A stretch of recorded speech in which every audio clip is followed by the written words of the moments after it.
3h19 du matin, en Sicile orientale. C'était l'instant où la Terre révélait son secret le plus meurtrier. L'éruption du mont Etna avait été spectaculaire, mais elle restait prévisible. Des touristes s'étaient rassemblés sur des pentes sécurisées pour assister au feu d'artifice. Les aéroports ont été fermés à cause des cendres et les scientifiques ont surveillé ce spectacle volcanique bien connu qui s'était déjà produit des centaines de fois auparavant. Mais alors, le sol soufflerie a commencé à bouger d'une façon qui brisait toutes les règles de la physique volcanique. Ce séisme de magnitude 4,9 n'aurait pas dû se produire. L'Etna se trouve à une trentaine de kilomètres de là, et normalement, les éruptions ne déclenchent pas d'événements sismiques régionaux, sauf que cette fois-ci, celle-ci l'a fait, et cela a continué sans relâche. En l'espace de 2 jours seulement, plus d'1 millier de secousses ont systématiquement fracturé la Sicile orientale. L'Institut national de géophysique d'Italie n'a pas pu l'expliquer. Le schéma sismique ressemblait à une démolition contrôlée du socle rocheux de l'île. Chaque tremblement de terre parfaitement positionné pour transférer la tension à la faille suivante, créant une cascade de ruptures géologiques s'étendant depuis la base de l'Etna. La découverte qui a suivi a tout changé de ce que les scientifiques pensaient savoir sur les systèmes volcaniques. Voici donc la question qui hante les chercheurs à travers la Méditerranée. Si l'Etna est capable de provoquer une défaillance systémique des failles géologiques à travers toute la Sicile avec une seule et unique éruption, que se passe-t-il alors lorsque l'évacuation de seulement 600 personnes se transforme en une véritable catastrophe humaine de 3 millions d'individus, tels que les modèles scientifiques la prédisent désormais? Le mont Etna n'est pas un volcan ordinaire. C'est le géant le plus haut et le plus actif d'Europe. Ce dragon ancestral, cracheur de feu, qui a façonné la civilisation sicilienne depuis des millénaires. Depuis plus d'un demi-million d'années, ce stratovolcan de plus de 3350 mètres d'altitude domine la Méditerranée, s'édifiant inlassablement, couche après couche, éruption après éruption, pour devenir l'un des paysages volcaniques les plus emblématiques et reconnaissables de notre planète. Dr. Marco Neri, de l'Institut national de géophysique et de volcanologie italienne, affirme que l'Etna détient le record de la plus longue histoire éruptive documentée de tous les volcans sur Terre, avec une activité dont les traces remontent jusqu'à l'an 1500 avant notre ère. Depuis 3500 ans, cette montagne est entrée en éruption en moyenne une fois par an. Ces coulées de lave et ces nuages de cendres se sont profondément intégrés au tissu même de la culture sicilienne. Plus d'un quart de la population sicilienne, soit près d'1 million d'habitants, réside sur les pentes de l'Etna, attirés par la richesse exceptionnelle de son sol volcanique, qui transforme cette région en un véritable paradis agricole. L'activité constante de la montagne constitue une toile de fond omniprésente à leur vie quotidienne. Les éruptions volcaniques sont de véritables festivités, la cendre est un excellent fertilisant, et les coulées de lave sont de grandes attractions touristiques. Docteur Elena Kubellis de l'Observatoire du Vésuve nous explique le schéma d'éruption habituel auquel les Siciliens se sont accoutumés. L'Etna possède une personnalité d'une remarquable constance. Il a tendance à entrer en éruption en longues séquences d'activités spectaculaires, mais relativement sûres.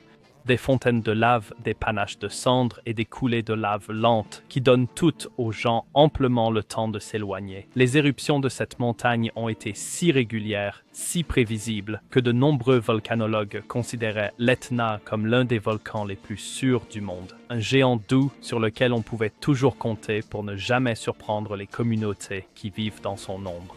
Mais l'Etna recelait un secret bien gardé. Sous les paysages de cartes postales idylliques et les pyrotechnies éblouissantes, une menace géologique d'une ampleur inédite se préparait, qui allait remettre en question toutes les certitudes concernant l'interaction complexe entre les volcans et les tremblements de terre. Les signes avant-coureurs étaient pourtant là, manifestes, depuis des décennies, mais personne n'avait su assembler les pièces du puzzle avant qu'il ne soit irrémédiablement trop tard. Les mesures GPS ont révélé que le flanc sud-est de la montagne, une masse terrestre de la taille de Manhattan, glissait lentement vers la mer Ionienne à une vitesse d'environ 14 mm par an. C'est à peu près la vitesse à laquelle vos ongles poussent, à peine perceptible mais inexorable. Les scientifiques connaissaient depuis longtemps cette instabilité du flanc. C'est une caractéristique fréquente chez les grands volcans. L'Etna, par exemple, avait même connu des effondrements de flancs catastrophiques dans un passé très lointain, le plus récent d'entre eux remontant à 8000 ans, lors d'un événement majeur qui a donné naissance au pittoresque canyon en forme de fer à cheval de la Val d'Elbov. Mais ce que les volcanologues n'avaient pas compris, c'est que chaque nouvelle éruption, en plus d'ajouter de la masse au flanc glissant, accumulait également de l'énergie sismique non libérée dans les profondeurs de la montagne.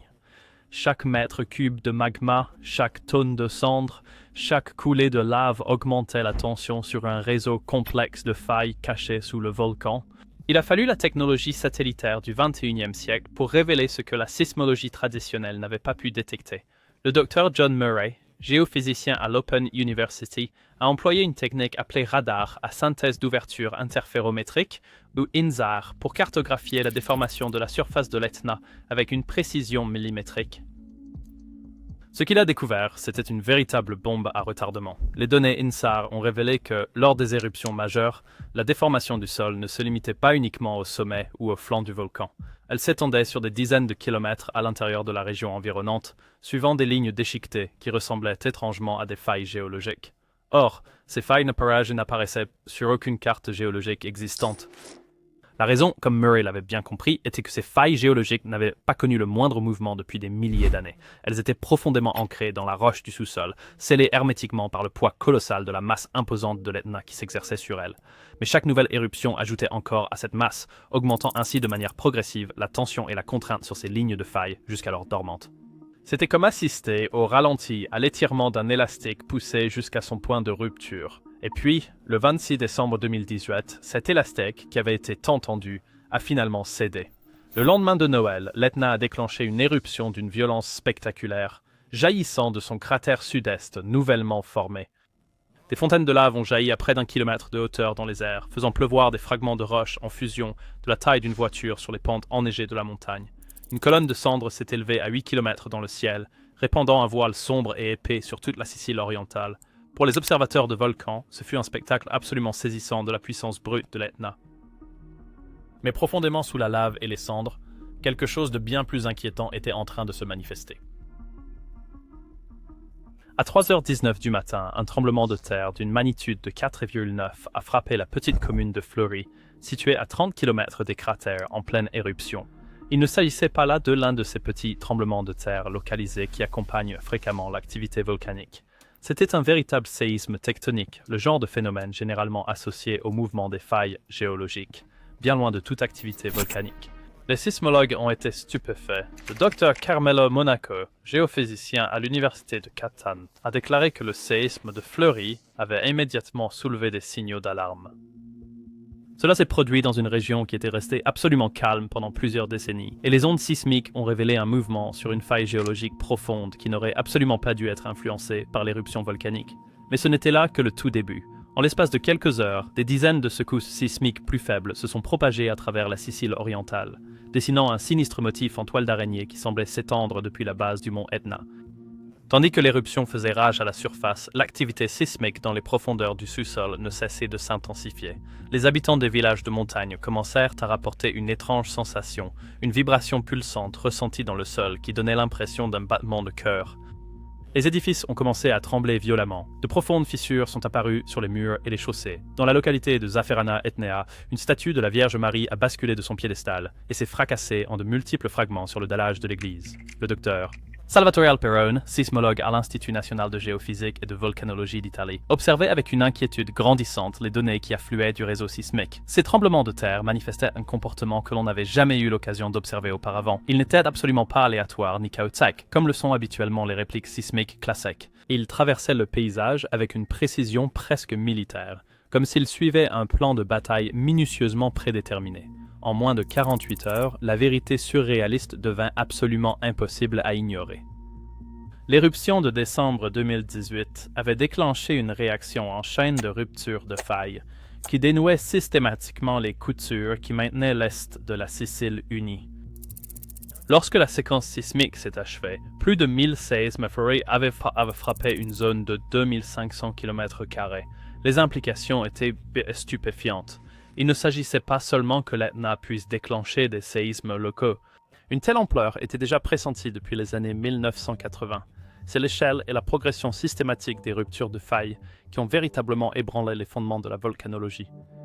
Si une seule éruption pouvait activer un réseau ramifié de failles à travers toute une région, alors tout ce que les scientifiques pensaient savoir sur la relation entre les volcans et les tremblements de terre était faux. Les 1000 tremblements de terre ont été un signal d'alarme. L'Etna n'était pas qu'un simple volcan. C'était la manifestation visible à la surface d'une gigantesque machine géologique qui s'était dissimulée aux yeux de tous pendant des millénaires. Une machine capable de transformer une simple éruption volcanique en une catastrophe sismique d'ampleur régionale. Dans les mois qui suivirent, les géologues ont analysé les données de l'événement de décembre 2018, reconstituant ce qui s'était passé sous la surface. Le scénario qu'ils ont reconstruit se lit comme un film d'horreur géologique. L'éruption avait débuté de manière assez normale avec du magma qui montait d'un réservoir peu profond et s'évacuait par le cratère sud-est. Mais à mesure que le magma jaillissait, il forçait également l'ouverture de nouvelles fissures et de crevasses dans l'édifice volcanique. Des gaz et des fluides sous haute pression s'échappaient par ces fissures, non pas vers la surface, mais directement dans le substrat rocheux fracturé qui soutenait l'énorme volcan. Comme en haut, ainsi en bas. Au moment où l'éruption créait un spectacle grandiose de flammes et de cendres à la surface, elle générait aussi un réseau caché de conduits, des fissures remplies de fluides dans le sous-sol. Ce réseau hydraulique grandissait, s'étendait et trouvait de nouvelles voies à travers l'ancien socle rocheux de la Sicile.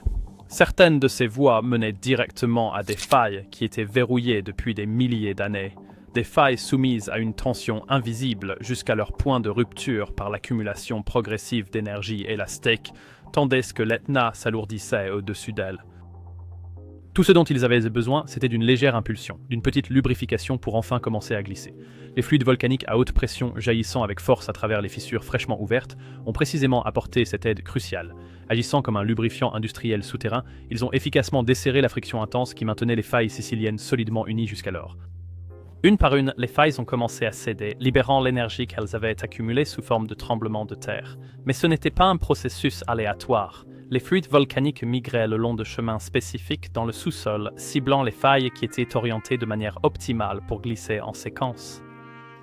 C'était un peu comme une partie de Jenga, mais transposée à l'échelle géologique, où chaque rupture de faille venait déstabiliser le bloc suivant de l'édifice. L'analogie du plan de bataille du docteur Alperon s'est avérée d'une précision absolument troublante. Les analyses des données sismiques ont révélé que chaque nouvelle rupture de faille se produisait systématiquement à l'endroit exact qui était destiné à intensifier la pression sur la faille suivante de la chaîne. C'était une défaillance en cascade, une réaction en chaîne où chaque maillon était parfaitement positionné pour déclencher le suivant.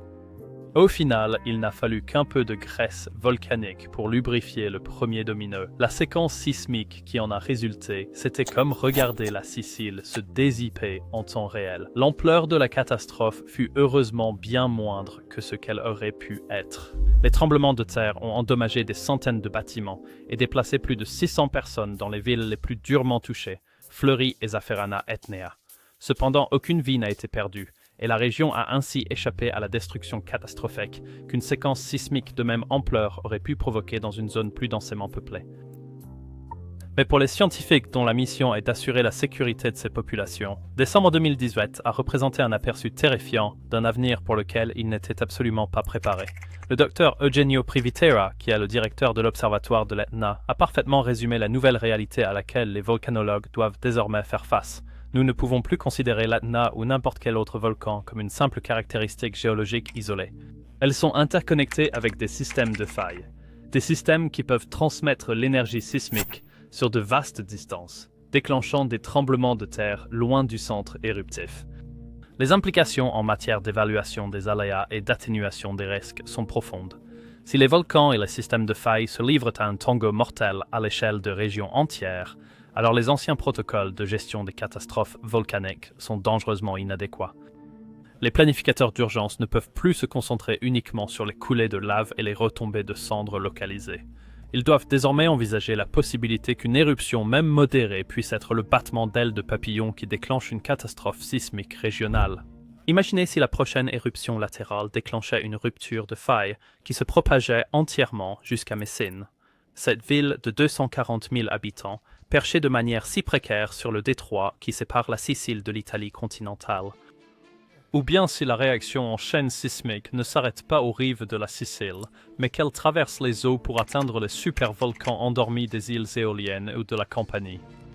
Ce sont les scénarios que les volcanologues doivent maintenant affronter à cause de la sombre surprise de Noël de l'Etna. Le volcan, jadis perçu comme un ami fidèle, un géant bienveillant, s'est avéré être un ami ennemi, un compagnon séduisant et fatal qui peut basculer en un instant d'une beauté inoffensive à un fléau régional. Les volcans se réveillent. C'est une évidence manifeste, mais leur agitation n'est pas solitaire. Sous leur sommet qui gronde et résonne, Les innombrables fractures qui sillonnent la croûte terrestre s'éveillent avec eux, s'ouvrent béantes, se préparant à une danse macabre au rythme du volcan.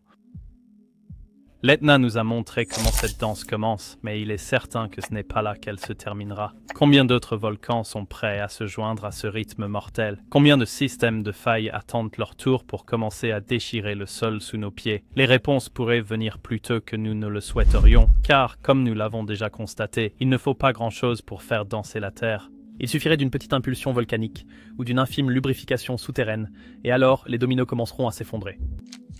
C'est la raison pour laquelle, en ce moment précis, les volcanologues et les sismologues du monde entier examinent leurs données avec une urgence renouvelée, cherchant le moindre signe du premier domino qui vacille, à l'écoute du murmure qui leur révélera où la danse mortelle de l'Etna fera sa prochaine apparition. La seule chose dont ils sont absolument certains est la suivante: ce murmure viendra. Quelque part, un autre volcan est déjà en train de se racler la gorge, se préparant à une éruption qui ne se contentera pas d'être un événement isolé. Et quand ce murmure devient un cri, quand la lave jaillit et que les dominos s'effondrent, vous l'apprendrez ici en premier. Parce que chez Earth Attacks, nous sommes toujours à l'affût des cris qui réveilleront le monde. Alors abonnez-vous pour rester informé et être prêt quand ça compte.